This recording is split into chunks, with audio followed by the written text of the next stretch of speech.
नमस्कार. मी भाऊ तोरसेकर. तुम्ही बघत आहात प्रतिपक्ष.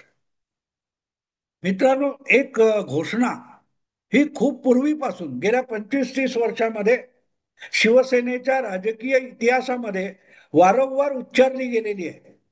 ती घोषणा म्हणजे उडून गेले कावळे, बाकी राहिले मावळे. म्हणजे जे कोणी शिवसेना सोडून जातील ते खरे शिवसैनिकच नव्हते, ते खरे मावळेच नाहीत, ते कावळे होते म्हणून उडून गेले. आणि आम्हाला उडता येत नाही म्हणून आम्ही अडकून पडलोय, तर आम्ही मात्र मावळे. पण मावळे असाल तर लढावं लागतं. मावळ या शब्दाचा अर्थ काय होतो? शिवरायांनी आपल्या सैनिकांना सैनिक म्हणण्यापेक्षा मावळे म्हटलेलं आहे. आणि मावळा म्हणजे कितीही प्रतिकूल परिस्थितीमध्ये लढणारा एक खंदा निष्ठावान सैनिक म्हणजे मावळा असतो. त्यामुळे ही शिवसेनेमधली एक अत्यंत लोकप्रिय किंवा दीर्घकाळ चाललेली घोषणा आहे. उडून गेले कावळे, शिल्लक उरले मावळे. पण या मावळ्यांच्याच इतिहासामध्ये किंवा मावळ्यांच्या कथानकामध्ये एक अतिशय महत्वाचं पात्र आहे. आणि ते शिवशाहीच्या प्रारंभ काळातलं आहे.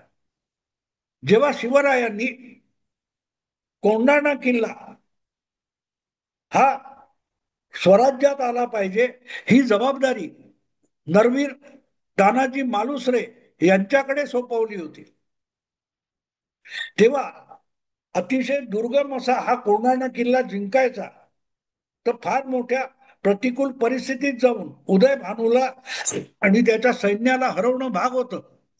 म्हणून एका बाजूने कड्यावरून, उंचच्या उंच दुर्गम कड्यावरून कोंढाणा किल्ल्यात शिरायचं, घोरपडीला दोरी बांधून वर पाठवली आणि घोरपड पक्की बसल्यानंतर दोरी पकडून पकडून सगळे मावळे बेसावत मोगल सैन्याच्या किल्ल्यात घुसले होते.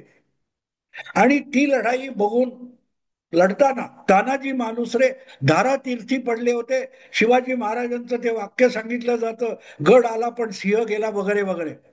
पण तो सिंह गेला त्यानंतर खरी लढाई झाली. जेव्हा आपला सेनापती, आपला सरदार, आपला म्होरक्या सुभेदार तानाजी हा धारातीर्थी पडलाय, ते बघून मावळे घाबरले होते आणि पळत सुटले होते. सैरा वैरा पळत सुटले होते. कसा बसा आपला जीव वाचवायचा म्हणून पळत सुटलेल्या मावळ्यांना रोखण्यासाठी एक म्हातारा सैनिक शेलार मामा याने त्यांना सांगितलं, कुठे चाललाय? तुमचा बाप मरून पडलाय, लढा, जिंका नाहीतर मरा, मागे जाता येणार नाही. ते मावळे म्हणाले, का? तर मागे पळून जायचं तर कडेलोट आहे, कारण किल्ल्यावरून मागे उतरण्यासाठी किंवा चढण्यासाठी जो दोर बांधलेले होते ते दोर मी कापलेले आहेत. योगायोग असा आहे की आजच्या जमान्यात सुद्धा जे काय राजकीय लढाया चालतात त्याच्यामध्ये एक आशिष शेलार नावाचा शेलार मामा आहे. आणि त्याने परवा सत्याचा मोर्चा आणि त्यानंतर जे काय वोट चोरीवरून प्रचंड प्रवचन झालं त्याला उत्तर देण्यासाठी एक पत्रकार परिषद घेतली. त्यावेळेला शिल्लक राहिलेले मावळे म्हणजे मराठीतले बहुतांश पत्रकार हे हिरिरीने लढण्यासाठी समोर आले. पण ज्या वेळेला त्या सत्याच्या मोर्चाचा निवडणूक आयोगावर आणि त्याच्या प्रक्रियेवर कुठलाही परिणाम होत नाही असं दिसलं, तेव्हा हे सगळे माध्यमातले मावळे जे आज उद्धव ठाकरे यांच्यासाठी अत्यंत हिरिरीने लढतात, खराखुरा शिवसैनिक जितका उद्धव ठाकरे यांच्याशी निष्ठावान नसेल इतके मराठीतले बहुतांश पत्रकार हे आज उद्धव ठाकरे यांचे अत्यंत निष्ठावान मावळे आहेत.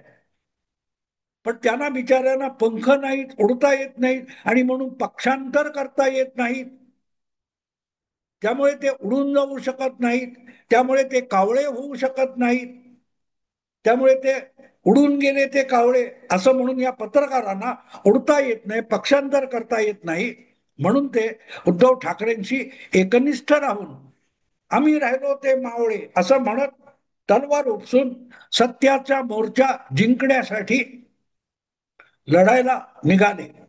पण तो मोर्चा फ्लॉप गेल्यानंतर आता काय करायचं म्हणून पळत सुटले होते. त्यांना मागे पळायचे दोर ह्या आधुनिक शेलार मामा म्हणजे आशिष शेलारने कापून टाकले. तुम्ही जे लपवत होता ते बोगस दुबार तिबार नावं असलेली मुस्लिम मतदारांची यादी आशिष शेलारनी समोर आणली, तेव्हा यांच्या नाकातोंडात पाणी गेलं की आता हिंदू मुस्लिम कशाला करता.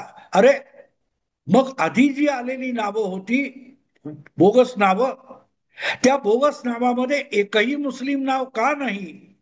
आरोप जर बांगलादेशी रोहिंग्या अशा बोगस मतदारांचा आहे तर मग राहुल गांधींपासून आदित्य ठाकरेंपर्यंत ज्या याद्या दाखवल्या गेल्या त्यामध्ये मुस्लिम नावं का नव्हती हा प्रश्न तुम्ही विचारायला पाहिजे होता. पण तुम्ही पडले निष्ठावान मावळे, त्यामुळे तुम्ही तो प्रश्न विचारला नाही. आणि ते तुम्ही ज्या मोर्चा काय त्या दोरीला लटकत होता ती दोरी आशिष शेलारनी मुस्लिम नावं वेगवेगळ्या मतदारसंघातली संख्याबळाने पुढे आणून तुमचे दोर कापून टाकले, ही वस्तुस्थिती आहे. आणि त्यामुळे आता या पत्रकारितेत लटकणाऱ्या उद्धव ठाकरे यांच्या निष्ठावान मावळ्यांची तारांबळ उडाली आहे. कारण आशिष शेलार नावाच्या शेलार मामाने त्यांचे मागे पळण्याचे दोर कापलेले आहेत. असो, नमस्कार.